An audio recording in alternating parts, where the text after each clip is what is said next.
Hey everyone, welcome to this explainer. Have you ever wondered why some really great education policies that look absolutely perfect on paper, somehow fail to translate into actual, tangible student learning? Well, today we are unpacking a really fascinating structural paradox within the Philippine education system. It's a system that was actually designed with absolute clarity, and yet it struggles with some pretty profound fragmentation. But don't worry, we aren't just diagnosing the problem today.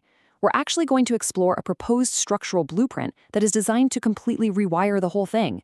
So here's our roadmap for this explainer. First, the education governance paradox. Second, 3 systemic failures. Third, the integration blueprint. Fourth, measuring real success. And finally, number 5, fixing the future. Let's dive right in.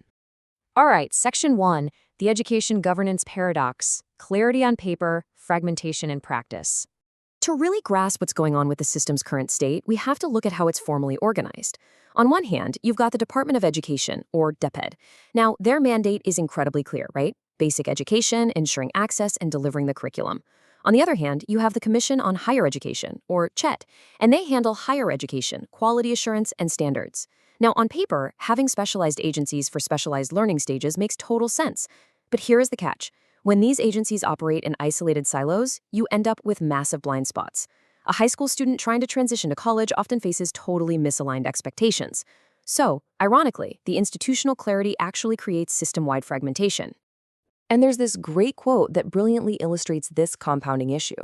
As Berlantes and Fernandez noted back in 2011, centralized governance in the Philippines often results in implementation gaps due to limited space for local adaptation.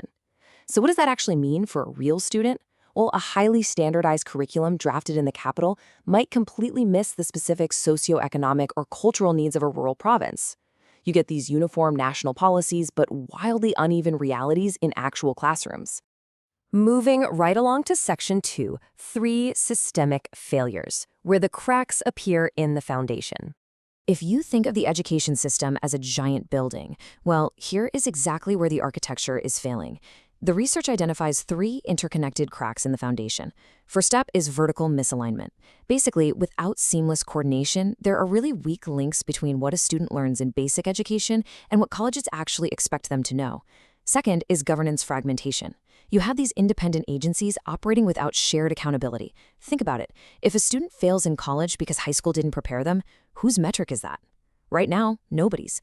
And third, data discontinuity. Scattered data makes it practically impossible to track a single student's journey. And the worst part is, these 3 failures constantly reinforce each other. Which brings us to a really vital benchmark.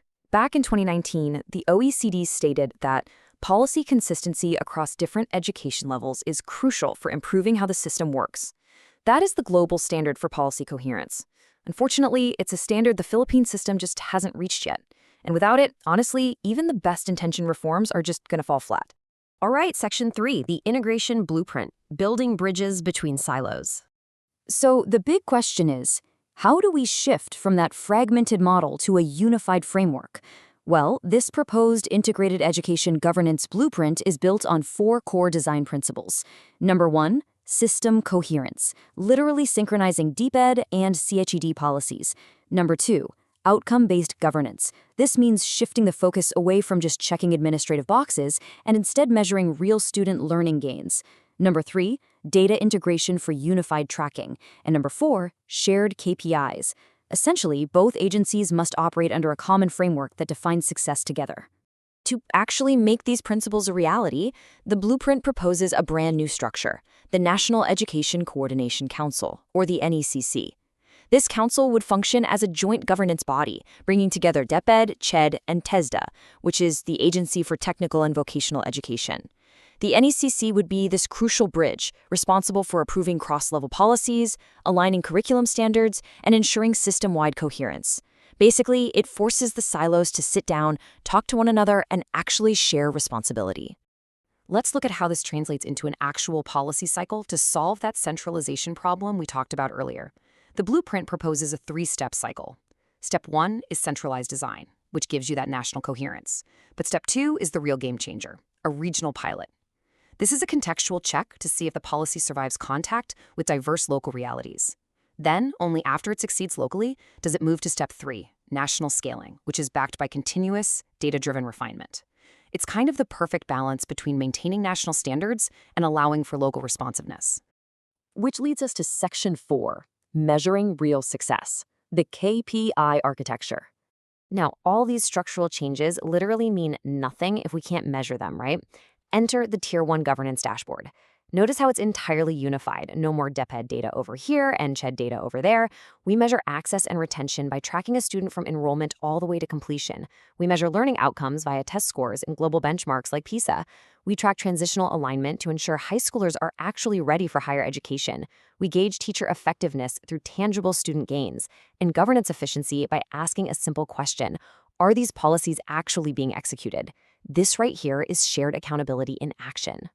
But let's get a bit more specific. If you are a policymaker looking at this dashboard, you have to ask, how do we accurately measure system efficiency? Like, how do we know we aren't just enrolling students, but actually keeping them in the system? The answer they propose is the cohort survival metric. This evaluates true efficiency. It's calculated simply as the number of students reaching the final grade divided by the initial cohort and then multiplied by 100. This is a really powerful, tangible way to track access and retention across the board. It ensures students aren't just starting their education, but actually finishing the whole shebang. Okay, so we can measure basic efficiency, but that leads to our next massive question. How do we actually measure successful transitions between these agency silos? How do we know for sure that the bridge between DepEd and CHED is actually working? For that, the dashboard uses the transition rate. This metric is basically the ultimate indicator of system coherence. You calculate it as the number of senior high school graduates entering higher education divided by the total number of SHS graduates. It explicitly measures that critical leap from DPED's domain directly into CHED's domain. If this number drops, the NECC knows immediately that the agencies are misaligned and they need to adjust their shared policies. Finally, Section 5, Fixing the Future, Sustaining the Reform. So we have the blueprint, and we have the metrics, but sustaining a structural change of this magnitude requires some very practical tools.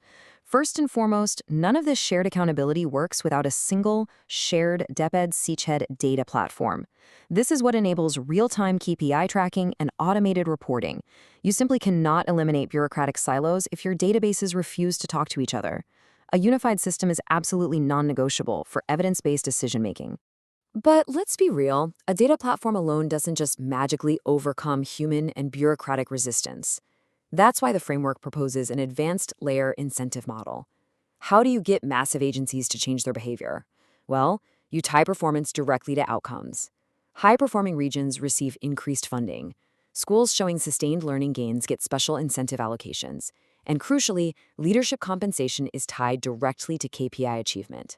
The idea is to reward actual performance and student success, rather than just basic administrative compliance. Ultimately, the core takeaway from this entire analysis is perfectly summarized right here. The era of isolated, agency-specific reforms has ended. If the Philippine education system is going to turn sound policy design into sustained learning improvements, the focus must relentlessly shift to coherence, execution, and shared learner outcomes.